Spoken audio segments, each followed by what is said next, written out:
Quel est le lien entre votre santé et votre hygiène buccale? C'est ce que nous allons voir aujourd'hui dans ce nouvel épisode de podcast. Hello les petits corbacs, bienvenue sur ma chaîne YouTube Corbeau Blanc. Je suis Camille, étudiante en naturopathie, artiste peintre et adepte du wiccanisme et rituel wiccan. Avant de commencer, je t'invite à t'abonner à ma chaîne et à cliquer sur la petite cloche pour ne louper aucune des vidéos que je pourrais poster. Sache que je poste actuellement donc tous les mercredis à midi sur YouTube les nouvelles vidéos. Tu peux me mettre un like, tu peux me suivre sur d'autres réseaux comme Facebook ou Instagram. Tu as les liens sur mon profil YouTube. Le compte s'appelle Camille C Naturo. Je te laisserai aller voir. Mettre un petit plus, tout ça tu regarderas. Tu peux me laisser un commentaire si jamais tu ne le trouves pas, hein, le lien, n'y a pas de souci. Donc, on va commencer l'épisode de podcast maintenant. Donc, il faut savoir, en fait, il faut qu'on remette déjà un peu de trois choses en place. Qu'est-ce qui se passe dans la bouche? Pourquoi est-ce qu'il y a un lien entre votre hygiène dentaire et la santé? Alors, la bouche, c'est un lieu où il y a beaucoup de bactéries, vous vous en doutez, c'est pour ça qu'on se lave les dents. Donc, toutes les bactéries qui sont dans votre bouche, qu'elles soient saines ou non, il y en a qui sont pathogènes, il y en a qui sont commensales, voilà, donc il y a plusieurs types de bactéries. Mais tout ceci forme ce qu'on appelle un microbiote dans la bouche. Il y a plusieurs microbiotes dans le corps humain. Vous avez le microbiote intestinal, le microbiote de la peau, le microbiote des poumons. Donc voilà, chaque partie a son propre microbiote avec des bactéries qui diffèrent d'un endroit à l'autre. Là, si on regarde d'un peu plus près, dans le microbiote de votre bouche, il y a, de la mienne aussi évidemment, parce que moi aussi j'ai un microbiote dans la bouche, heureusement. Il y a une bactérie qu'on retrouve très régulièrement, on va surtout axer là-dessus, qui s'appelle la Porphyromone gingivalis. Et cette petite bébête est responsable des gingivites, des infections, de toute façon, tout ce qui est lié à la dentition, principalement aussi à la muqueuse, donc les gencives, et le déchaussement dentaire. Donc en fait, ça peut provoquer des bactéries, ça peut provoquer des déchaussements. C'est ce qu'on appelle les parodontites, le déchaussement. Donc comment ça va fonctionner? C'est que ça va créer une inflammation qui va créer le déchaussement, qui peut créer une bactérie, une carie, tout ça. On va pas rentrer dans le détail du comment ça fonctionne, c'est juste qu'il faut que vous compreniez que dans votre bouche, vous avez un petit aquarium vivant où il y a plein de poissons dedans et il y a des poissons qui sont sympas et des poissons qui le sont moins pour votre bouche.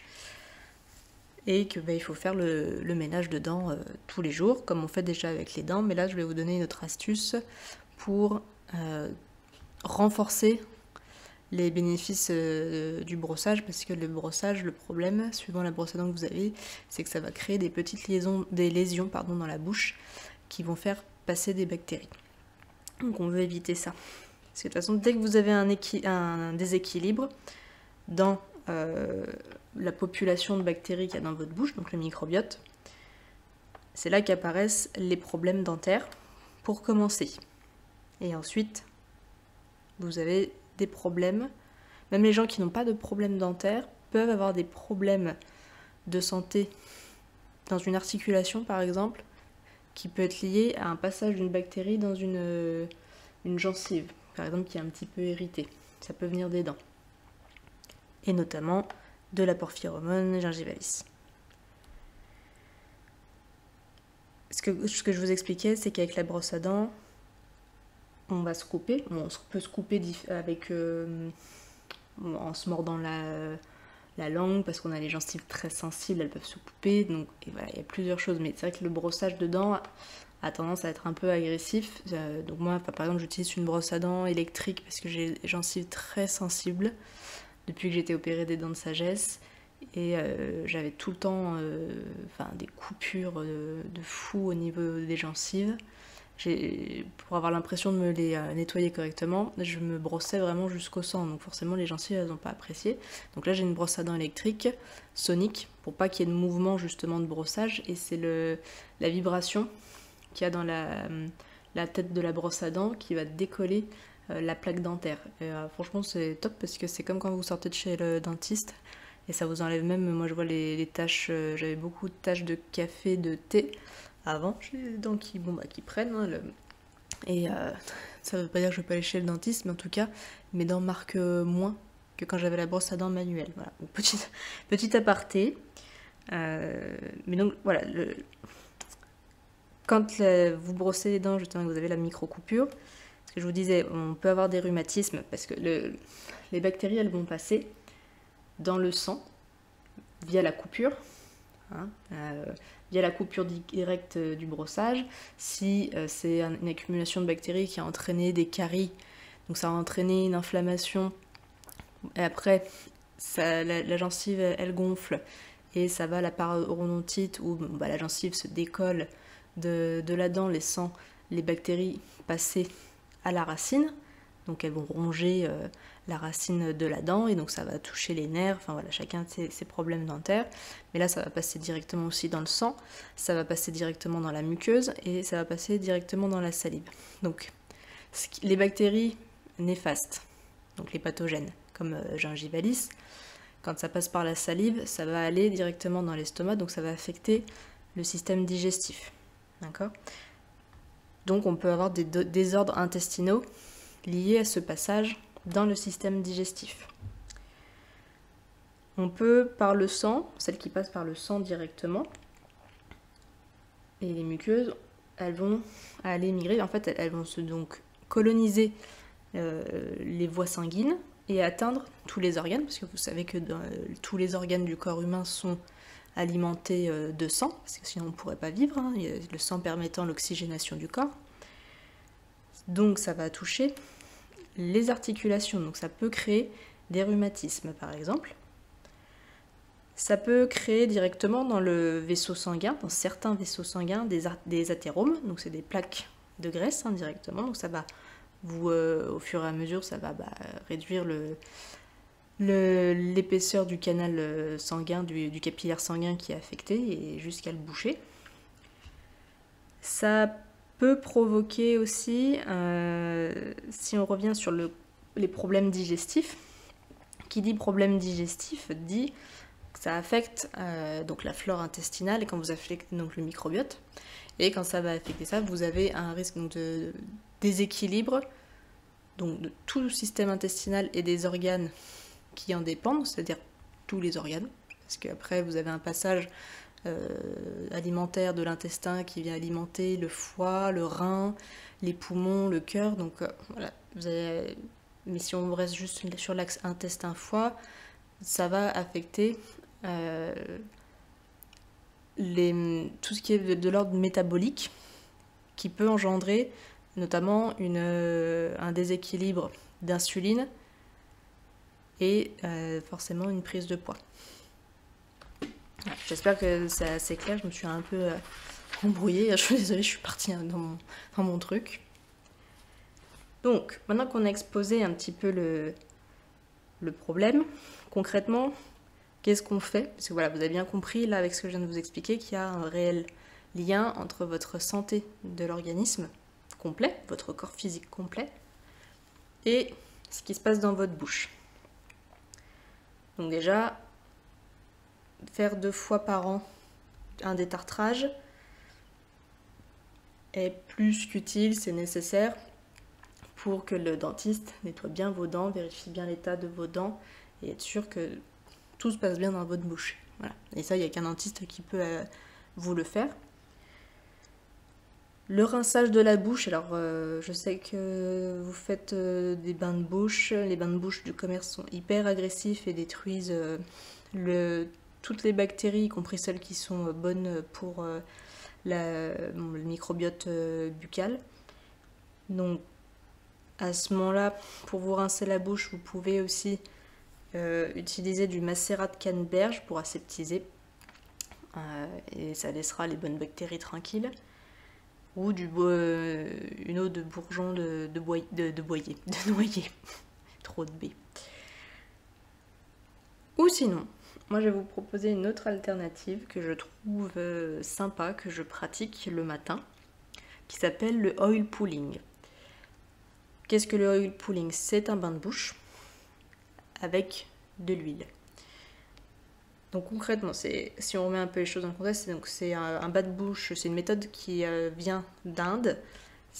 Donc, si je vous dis Inde, vous vous doutez que c'est une méthode ayurvédique, donc, qui est vieille de milliers d'années, donc bon, je pense qu'on peut leur faire confiance. Moi, je l'utilise à tous les matins. Je vais me mettre à le faire le soir aussi. Et je trouve que ça a une capacité de prendre les toxines qui est assez incroyable. Pour la petite histoire, voilà, petit tips qui n'est absolument pas naturel, ça m'arrive 2 fois par an, une fois, 2 fois par an, de fumer un cigare. Voilà, je suis adepte des cigares, tant que c'est que, voilà, encore une fois, c'est la dose qui fait le poison, donc je m'autorise 1 fois, 2 fois par an un cigare. Mais le cigare, donc, comme tout ce qui est lié au tabac, vous donne une haleine de chacal. Et le cigare, c'est assez impressionnant. Et j'ai testé justement pour voir la capacité de détoxication par le oil pulling. Ça marche vraiment parce que après avoir fumé le cigare, donc j'ai fait cette méthode que je vais vous expliquer après. Je n'ai pas senti mauvais de la laine. Même mon compagnon n'avait pas senti que j'avais fumé un cigare avec cette méthode.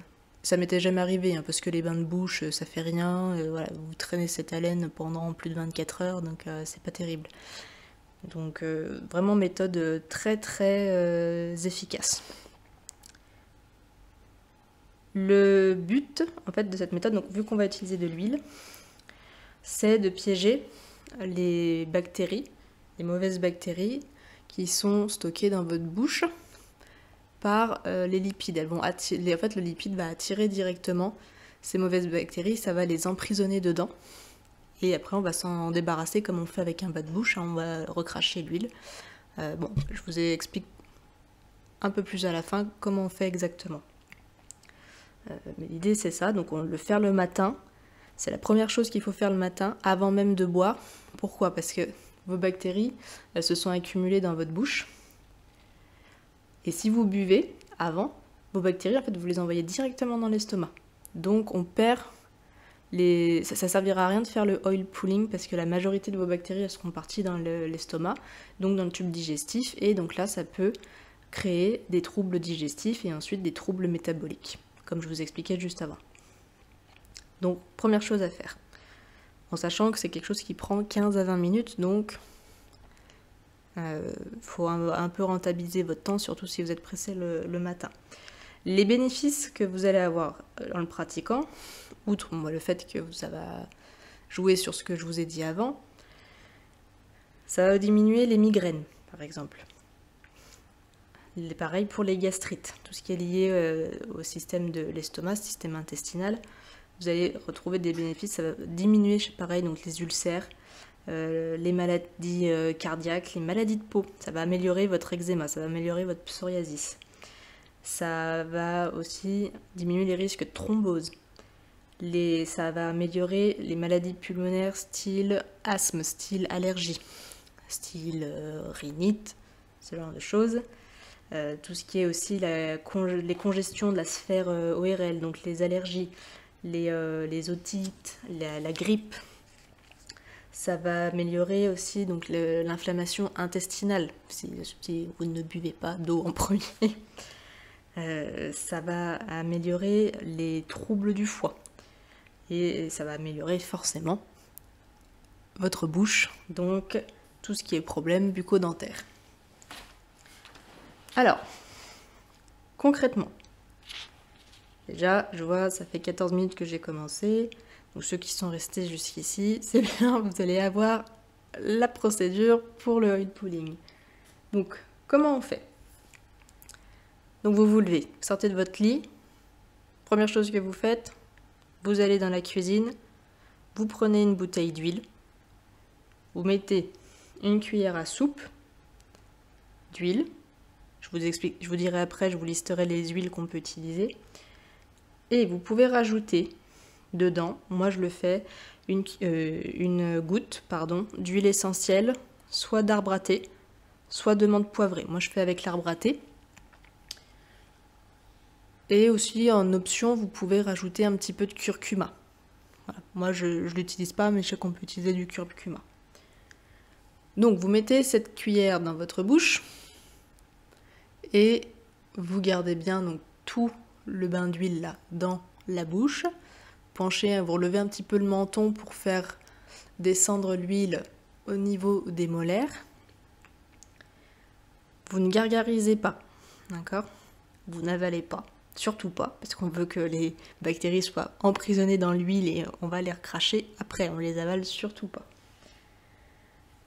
Vous allez garder ce bain d'huile 15 à 20 minutes. Si c'est trop long pour vous au début, déjà diminuez la quantité d'huile, mettez une cuillère à café au lieu d'une cuillère à soupe, ce sera peut-être moins impressionnant, et essayez 5 minutes, après 10 minutes, et après vous augmentez. Vous allez voir au début l'huile, vous connaissez tous l'effet de l'huile dans la bouche, hein, c'est gras, ça va devenir savonneux. La réaction chimique avec la salive va faire que ça va devenir assez rapidement savonneux, donc vous n'allez pas garder cet aspect gras dans la bouche très longtemps. Et une fois que vous avez donc fini, pour cracher, vous rincez bien la bouche. Vous pouvez rincer avec de l'eau salée, si vous voulez, ça va en plus aider pour les gens qui ont les gencives qui gonflent. Ça va vous aider à calmer la douleur de la gencive et l'inflammation de la gencive. Ça, vous pouvez le faire. Toujours est-il qu'il faut impérativement bien rincer sa bouche pour enlever donc toute l'huile. De toute façon, l'huile, l'avantage c'est que vous allez sentir qu'elle est là, même si c'est devenu savonneux, vous allez quand même sentir s'il y a des dépôts d'huile.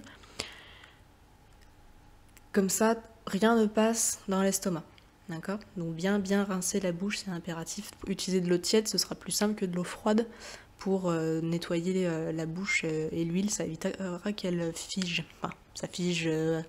Il faut plus que ça pour que ça fige, mais c'est toujours plus facile avec de l'eau qui est plutôt chaude que froide pour les corps gras. Donc, les huiles que vous pouvez utiliser. Traditionnellement, en Inde, ils utilisent l'huile de sésame. D'accord ? Moi, j'utilise en ce moment l'huile de tournesol, parce que j'en ai une. Donc, ça me va très bien. Sinon, il y a l'huile d'olive, l'huile de coco vierge, la graisse de coco vierge. Et sinon, vous avez le ricin.